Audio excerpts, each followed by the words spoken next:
Hello student, आप सभी का स्वागत है एक नए वीडियो में। इस वीडियो में बताएं 2026 का विज्ञान का जो है एक वायरल पेपर है 2026 का। ठीक है, इसमें से बहुत सारे क्वेश्चन बोर्ड परीक्षा 2026 में पूछे जाएंगे, तो इस वीडियो को पूरा लास्ट तक जरूर देखिए। इसमें पूरा हल सहित आपको बताएंगे। चलिए वीडियो को शुरू करते हैं। इसमें आपको क्या होगा, 3 घंटा 15 मिनट का जो समय मिलेगा। 3 घंटा का पेपर आपको सॉल्व करने के, 15 मिनट जो होगा आपका पेपर पढ़ने के लिए। आपको इसमें कुछ समान निर्देशांक दिए रहते हैं जो कि आपको ध्यान में रखना होता है। तो इसमें पहला क्या है, हमारा प्रारंभिक 15 मिनट विद्यार्थियों का प्रश्न पढ़ने के लिए निर्धारित है। तो आपका 15 मिनट जो है कि आपको प्रश्न पत्र को पढ़ने के लिए निर्धारित है। फिर दूसरा का है, प्रश्न पत्र 2 खंडों में खंड था खंड ब में विभाजित है। आपका जो है प्रश्न पत्र है खंड अ में और खंड ब में, ठीक है, विभाजित है। 100% ठीक है, 100% 2026 का एक वायरल पेपर है। इसको आप वीडियो को पूरा जरूर देखिएगा। ठीक है। तीसरा में क्या है, खंड अ था खंड ब में तीन उपभाग है। ठीक है, तीन वो पहला दूसरा तीसरा जो है खंड अ में 3 उपभाग होगा और खंड ब में 3 उपभाग होगा, क्योंकि फिजिक्स है, केमिस्ट्री है और बायो है। ठीक है, तो इसमें क्या है कि 3 खंड ये 3 खंड, एक एक खंडों को 3 उपखंड है। ठीक है। और चौथा क्या है, प्रश्न पत्र खंड अ में बहुविकल्पी प्रश्न है। खंड अ में आपका बहुविकल्पी प्रश्न होगा। ठीक है, जिन्हें सही विकल्प चुनने पे आपको ओएमआर शीट उत्तर पत्रक पर नीले अथवा काले बॉल पेन से ही, ठीक है, विकल्प वाले गोले के पूर्ण रूप से भरे।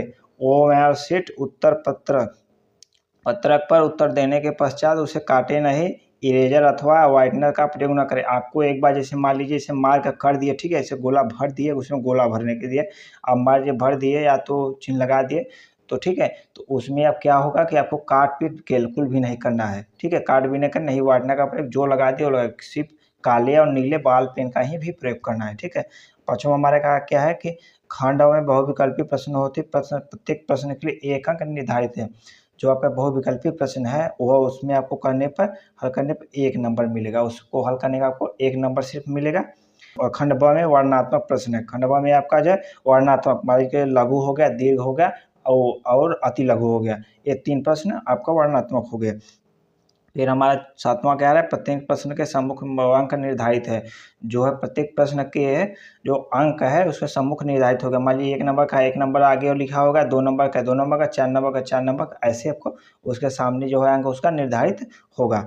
फिर खंड, इसमें क्या है, खंड ब के प्रत्येक उपभाग के सभी प्रश्नों को एक साथ हल करना आवश्यक है। प्रत्येक उपभाग नए पृष्ठ से प्रारंभ करें। ठीक है, तो आपको क्या करना है कि प्रत्येक प्रश्न को, मान लीजिए जैसे बहुविकल्पी करें, ठीक है, जैसे खंड अ करें, खंड अ, ठीक, खंड अ का बहुविकल्पी, तो 20 बहुविकल्पी दिया है तो 20 बहुविकल्पी को आपको पहले कर लेना है, उसके बाद जाना है। मान लीजिए आप लघु कर रहे हैं, ठीक है, और लघु कर रहे हैं तो आपको पूरा लघु कर लेना है। और जिस खंड के उपखंड का आपने लघु कर रहे हैं तो उसका पूरा के पूरा, जैसे मान लीजिए 4 क्वेश्चन दिया है तो चारों क्वेश्चन को आपको कर लेना है, तभी आपको आगे बढ़ना है। तो प्रत्येक उपभाग के नए पृष्ठ से शुरू करें। ठीक है, प्रत्येक उपभाग के एक नए पृष्ठ, मान लीजिए जैसे ये इसमें हम आप हल कर रहे थे तो इसमें हल करें। मान लीजिए यहाँ तक हल कर लिए, इतना बाकी हो गया, आधा पेज बाकी हो गया, तो इसको आप छोड़ दीजिए। अब अगले पेज से, यहाँ से आप अगले पेज से शुरुआत कीजिए। ठीक है, तो आज क्या, सभी प्रश्न अनिवार्य है, सभी प्रश्नों को आपको करना है, किसी प्रश्न को आपको छोड़ना नहीं है। ठीक है, अब आगे बढ़ते हैं अपने प्रश्नों की तरफ। पहला प्रश्न क्या है, बहुविकल्पी, क्या है हमारा, बहुविकल्पी पहला प्रश्न होगा। ठीक है, तो उपखंड बहुविकल्पी खंड अ के उपखंड पहला है ये, पहला, इसमें क्या होगा, 3 होगा, फिर दूसरा हो जाएगा, फिर तीसरा हो जाएगा, उपखंड हो जाएगा, क्योंकि इसमें फिजिक्स है, ठीक है, केमिस्ट्री है, फिजिक्स है, केमिस्ट्री है और बायो है। इसमें तीन क्वाड्रेंट है क्योंकि साइंस है। ठीक है, तो प्रश्न संख्या पहला में क्या बोल रहा है कि 2 पृष्ठों से घिरा हुआ कोई पारदर्शी माध्यम जिसका एक या दोनों पृष्ठ गोली है कहलाता है। वो क्या कहलाता है, जो बोल रहा है कि 2 पृष्ठों से घिरा हुआ कोई पारदर्शी माध्यम एक या दो, ठीक है, दोनों पृष्ठ से गोली है। गोली दर्पण, ठीक है, त्रिज्या, गोली लेंस, समतल दर्पण। एक क्या कह रहा है कि पारदर्शी हो, पारदर्शी मतलब एक दिन, तो इसमें गोली दर्पण नहीं हो सकता। ठीक है, गोली दर्पण, समतल दर्पण नहीं हो सकता। ठीक है, त्रिज्या नहीं हो सकता। क्या हो सकता है, गोली लेंस, लेंस क्या है, पारदर्शी है, हमारे दोनों तरफ दिखाई देता है। ठीक है, गोली दर्पण एक नहीं होगा। फिर हमारा दूसरा प्रश्न क्या बोल रहा है, दूसरा प्रश्न है, दंत विशेषज्ञ मरीजों, ठीक है, दंत विशेषज्ञ मरीजों के दांतों को बड़ा प्रतिबिंब देखने के लिए किस दर्पण का उपयोग किया जाता है। जो है मरीज को जो है डॉक्टर जो है जिसके दांत में दर्द कर रहा है उसको दांत को देखने के लिए डॉक्टर को किस लेंस का प्रयोग करना पड़ता है, तो उस लेंस का अवतल दर्पण, समतल दर्पण, उत्तल दर्पण सभी नहीं होगा, ठीक है। उत्तल दर्पण नहीं होगा, ठीक है। समतल दर्पण ये भी नहीं होगा, अवतल दर्पण, क्योंकि ये डॉक्टर को बड़ा दिखाई देने का, बड़ा क्योंकि दांत दांत में छोटा रहता है तो उसको बड़ा दिखेगा, ठीक है। किसी किसी उत्तल लेंस के सामने 2f और अनंत के बीच, ठीक है, तो ये 2f और अनंत के बीच कोई वस्तु रखा गया है, ठीक है, इसका प्रतिबिंब बनेगा। कह रहा है कि पहले प्रश्न को ठीक से सही से पढ़ेंगे आपको बिल्कुल भी एकदम समझ में आ जाएगा। क्या बोला है कि किसी उत्तल लेंस क्या है, उत्तल है, के सामने 2f, सामने उसके कोई उत्तल लेंस है जी, उसके सामने यहाँ पे 2f और 2f और अनंत के बीच, यहाँ पे अनंत हो गया, 2f अनंत के बीच कोई बिंब, ठीक है, रखा गया, तो उसका क्या है, प्रतिबिंब बनेगा। उसका प्रतिबिंब क्या बनेगा, क्या होगा, वास्तविक, उल्टा और छोटा, वास्तविक, उल्टा और बड़ा, ये देखो समानता मिल रहा है, इसमें छोटा इसमें बड़ा, आभासी, उल्टा, बड़ा, आभासी, ठीक है, सीधा, बड़ा, तो इसमें क्या होगा, वास्तविक, उल्टा और छोटा, ये इसका क्या है, ये हमारा सही होगा, ठीक है। तो अगले क्वेश्चन की तरफ, हमारा क्वेश्चन नंबर 4।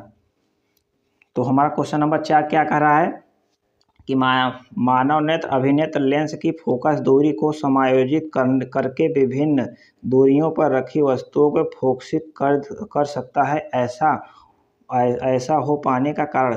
प्रश्नों को आप क्या कीजिएगा, ठीक से पढ़ेंगे तो आपको उत्तर जो है, अगर पढ़े रहेंगे तो आपको बिल्कुल भी उत्तर आसानी से मिल जाएगा। तो इसमें आप क्या होकर रहा है, जरा दृष्टि दो, समंजन क्षमता, निकट दृष्टि दो, दीर्घ दृष्टि। फिर से एक बार पढ़िए, मानव नेत्र अभिनेत्र लेंस की फोकस दूरी को समायोजित करके विभिन्न दूरियों पर रखी वस्तुओं की फोकसित कर सकता है, ऐसा हो पाने का कारण क्या है, समंजन क्षमता। क्या है हमारा, समंजन क्षमता, ठीक है, हमारा क्या है, समंजन क्षमता। फिर अगला हम 5वें की तरफ बढ़ते हैं। कॉलम ए में दी गई राशियों को का सुमेलन, ठीक है, बी में दिए गए एसआई मात्रों का कर सही विकल्प चुनिए। ये क्या बोल रहा है कि इसमें देखिए, इसमें क्या है कि राशियां दिया है, इसमें मात्रक दिया है, तो इसमें सुमेलित करके इसमें दिखे, इसमें कौन सा सही हो रहा है उसको विद्युत विभवांतर मात्रक बोल्ट होता है, ठीक है, विभवांतर मात्रक बोल्ट हो गया, विद्युत धारक मात्रक एम्पियर हो गया, धारक मात्रक एम्पियर हो गया, विद्युत शक्ति वाट हो गया, ठीक है, वाट प्रतिरोध मात्रक ओम। तो पहला का कहाँ जा रहे हैं, चौथा, पहला का चौथा, देखिए पहला का चौथा इसमें है और पहला का चौथा डी में है, ठीक है, पहला का चौथा हो गया। दूसरे का पहला, दूसरे का, ठीक है, दूसरे का पहला, दूसरे का पहला, दूसरे का पहला, इसमें दूसरे का पहला आ रहा है यानी डी का, और उसमें तीसरे का दूसरा, तीसरे का दूसरा, तीसरे का दूसरा, तीसरे इसमें तीसरा है, तीसरे का दूसरा, और फिर चौथे का, ठीक है, चौथे का तीसरा, चौथे का तीसरा, हमारा क्या है, डी, हमारा क्या है, डी सही है क्योंकि इसमें मिल रहा है। आगे हमारा क्या हो रहा है कि दो चालक तार जिनके पदार्थ लंबाई तथा व्यास समान है, किसी विद्युत परिपथ में पहले श्रेणी क्रम में और फिर पार्श्व क्रम में समायोजित किए जाते हैं। श्रेणी क्रम तथा पार्श्व क्रम समायोजन में उत्पन्न ऊष्माओं का अनुपात क्या होगा, ठीक है। प्रश्नों को आप सही से पढ़ेंगे तो आपको उत्तर आसानी से मिल जाएगा। प्रश्नों का जवाब सही से पढ़ेंगे। पहला है 1/2, ठीक है, 1/2 हो गया, 2/2 1 हो गया, 1/4 हो गया, 4/1 हो गया। इसमें क्या है देखिए, इसमें अब इसमें क्या है हमारा सी, हमारा सी क्या है, एकदम सही उत्तर है हमारा सी, 1/4 रेशियो है, ठीक है। किसी विद्युत धारावाही सीधी लंबी परिनालिका के विभवांतर चुंबकीय क्षेत्र, सभी प्रश्नों को आप क्या है आसानी से देखते चलिए और उसके बाद याद करते चलिए, क्योंकि मतलब इससे क्या होगा कि आप प्रश्न कुछ फंस सकता है आपको बोर्ड में, ठीक है, ये वायरल पेपर है। आपका 7वां क्या बोल रहा है, किसी विद्युत धारावाही परिनालिका, ठीक है, सीधी लंबी परिनालिका भीतर चुंबकीय क्षेत्र क्या होगा आपका, इसमें प्रश्नों को सही पढ़ेंगे आपको सही शून्य होता है, ठीक है, नहीं शून्य होता है, इसके सिरे की ओर जाने पर घटता है, ठीक है, इसके सिरे की ओर जाने पर बढ़ता है, सभी बिंदुओं पर समान रहता है। तो इसमें क्या है कि आपका सभी बिंदुओं पर समान रहता है, ठीक है। अब क्वेश्चन नंबर 8वां कौन सा क्या बोल रहा है, बेंजीन का संरचनात्मक सूत्र है, बेंजीन का संरचनात्मक सूत्र, ये थोड़ा सा धूमिल है आपको नहीं दिख रहा है, तो बेंजीन का C6H6 होता है, ठीक है, यही होता है, तो यही होता है C6H6 सूत्र होता है। तो इसमें क्या होगा, एक तो ठीक है, इसमें देखिए अब इसमें देख रहे हैं, देखिए 1 2 3 4 5 6 बेंजीन देखिए यहाँ 6 बना है। और इसमें क्या होता है, और इसमें क्या होगा देखिए सिंगल बॉन्ड, इसका हमारा कौन सा सही होगा, इसमें ए नहीं है, ए भी नहीं है, ए भी नहीं है, ए भी नहीं, हमारा सी सही है। ठीक है, सी हमारा एकदम सही है। तो इसमें कैसे हो जाएगा, आपको चित्र भी बना दे रहे हैं। ठीक है, चित्र बना के बता दें, इसे होगा।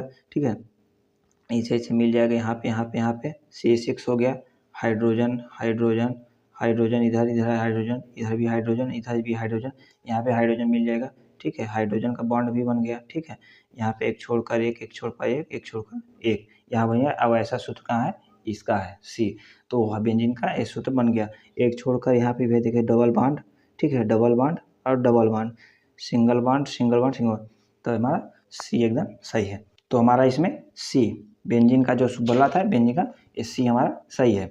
तो फिर आगे हमारा नवा क्वेश्चन नंबर 9 क्या वाला है, निम्नलिखित में से समजातीय श्रेणी है। समजातीय श्रेणी क्या हुआ, समजातीय श्रेणी, समजातीय से CH4 तथा C2H6 CH3OH तथा OH C6H6 तथा इतना CH3 इतना इतना, तो इसका हमारा इतना इतना, इसका हमारा पहला, ठीक है, पहला इतना हो गया। ठीक है, पहला, और उसके बाद दूसरा, उसके बाद तीसरा, उसके बाद चौथा। ठीक है, तो हमारा पहला ए देखते हैं, फिर दूसरा हो गया, तीसरा, चौथा। ठीक है, तो इसमें क्या होगा, उक्त संदर्भ में सही विकल्प चुनिए। इसके हमारा जो है कि इस प्रश्न का इसमें विकल्प चुनना है। तो हमारा क्या हो गया, पहला एवं चौथा, पहला एवं दूसरा। तो इसमें हम देख लेते हैं पहले प्रश्न को, इतना इतना ये हो गया, CH3OH COH C2H6 CH3OH CHOH C2H5OH। तो हमारा ये हो गया, ये हो गया, इसमें ए यानी पहला और चौथा। तो पहला और चौथा किस में है, पहला और चौथा बी हमारा एकदम सही है। तो फिर हमारा क्वेश्चन नंबर 10वां क्या है, पृथ्वी की भू प्रॉपर्टी में प्राकृतिक रूप से पाए जाने वाले तत्वों तथा यौगिकों को है। तो क्या कहलाता है, पृथ्वी के भू प्रॉपर्टी के प्राकृतिक रूप से पाए जाते हैं, वो क्या कहलाता है, हमारा खनिज। क्या कहलाता है, हमारा खनिज। हमारा सी एकदम सही है।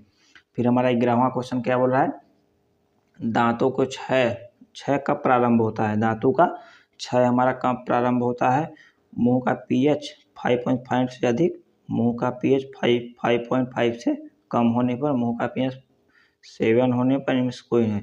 तो हमारा बी हमारा एकदम सही है। pH मान दो है 5.5 से कम होने पर, तो हमारा मुंह का क्या होगा, दांतों का क्षय प्रारंभ हो जाएगा, दांत हमारा खराब होने लगता है। क्वेश्चन नंबर 12, क्वेश्चन नंबर हमारा 12 क्या कर रहा है, कथन।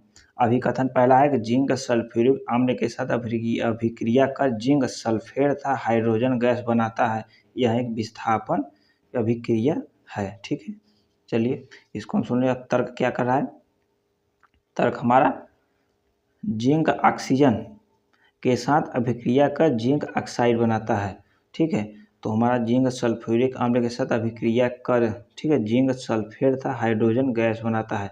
सही बात, यह एक विस्थापन की अभिक्रिया है।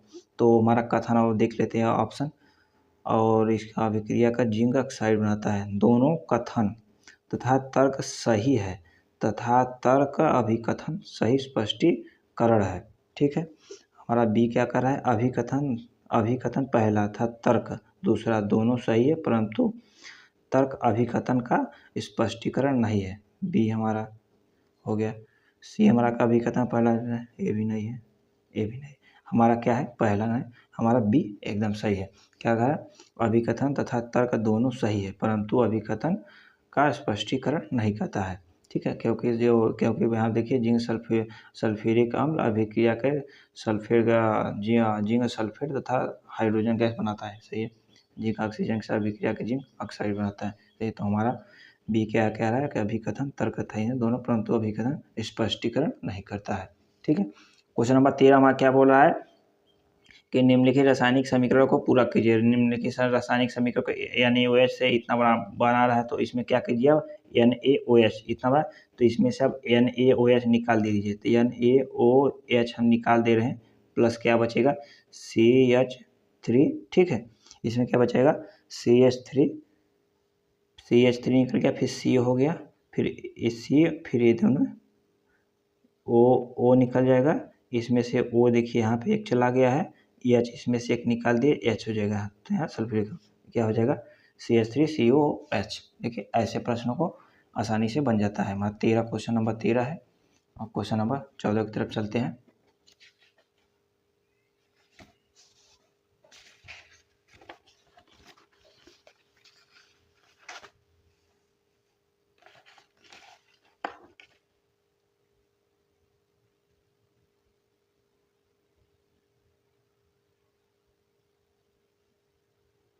क्वेश्चन नंबर 14, क्वेश्चन 14 हमारा देखिए उपखंड थर्ड आ गया, उपखंड हमारा थर्ड आ गया। क्वेश्चन नंबर 14 इसमें देखिए पूरा बायो का दिया है, इसमें बायो का। क्वेश्चन नंबर 14 क्या बोला है कि आपका अंतः श्वसन के दौरान वायु प्रवाह का सही मार्ग कौन सा है। तो अंतः जो श्वसन आप ले रहे हैं, ठीक है, तो वहाँ से श्वसन ले रहे हैं, उसके दौरान वायु का प्रवाह क्या है, नासा द्वार, कंठ, ग्रासनी, श्वास नलिका, फेफड़े। ये देखिए श्वास नलिका इसमें लास्ट में रहा है, एक गलत, पहला नहीं होगा, ठीक है। नासा मार्ग हो गया, नासा द्वार हो गया, श्वास नली हो गया, ग्रासनी, ये भी गलत हो गया, कंठ हो गया, नासा द्वार, ग्रासनी, फिर फेफड़ा, गलत हो गया। अब देखिए यहाँ पे नासा द्वार हो गया, फिर उसके बाद ग्रासनी हो गया, ठीक है, उसके बाद हो गया कंठ हो गया, फिर उसके बाद श्वास नली हो गया, फिर कुपिका, ये सही है। तो पहले हमारा श्वास जाता है नासा द्वार से, ठीक है, फिर ग्रासनी में जाता है, ग्रासनी में फिर कंठ जाता है, कंठ भी श्वास नली से, श्वास नली से फिर कुपिकाएँ में चला जाता है। क्वेश्चन नंबर 15 क्या बोला है कि निम्नलिखित कथन तथा कारण को पढ़कर दिए गए विकल्पों में से सही विकल्प का चयन कीजिए, ठीक है। तो हमारा पहला कथन क्या बोला है, पिता से प्राप्त क्रोमोसोम से बच्चों के लिंग का निर्धारण होता है, चलिए सही है। कारण मानव पुरुष के एक एक्स तथा एक्स और एक वाई गुणसूत्र होते हैं, ठीक है। इसमें क्या कर रहा है कि ये हमारा क्या बोल रहा है कि कथन और कारण दोनों सत्य है, ठीक है, और कारण कथन का सही व्याख्या करता है। कथन और कारण दोनों सत्य हैं, परंतु कथन और कारण व्याख्या नहीं करता है।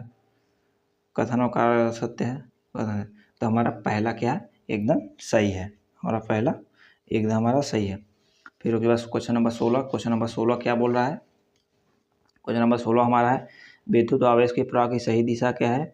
विद्युत आवेश प्रवाह यहाँ पे हो गया, यहाँ पे 16, फिर यहाँ विद्युत प्रवाह की ये इधर से इधर आ रहा है, इधर से इधर, थोड़ा सा फोटो सही से नहीं दिख रहा है आपको, लेकिन यहाँ पे हमारा क्या है सी, इसका हमारा सही है, जूम करके देखेंगे आपको सही दिखेगा, ठीक है।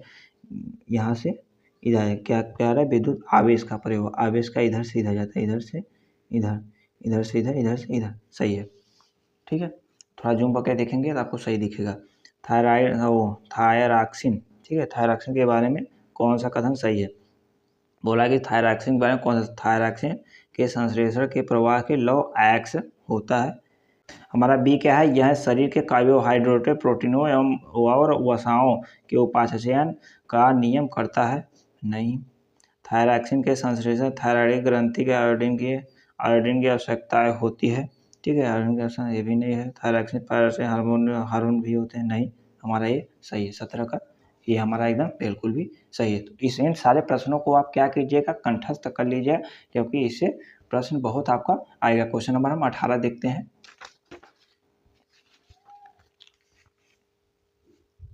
क्वेश्चन नंबर 18 क्या बोल रहा है कि निम्नलिखित चित्र भाग ABC किस क्रम में है, ठीक है।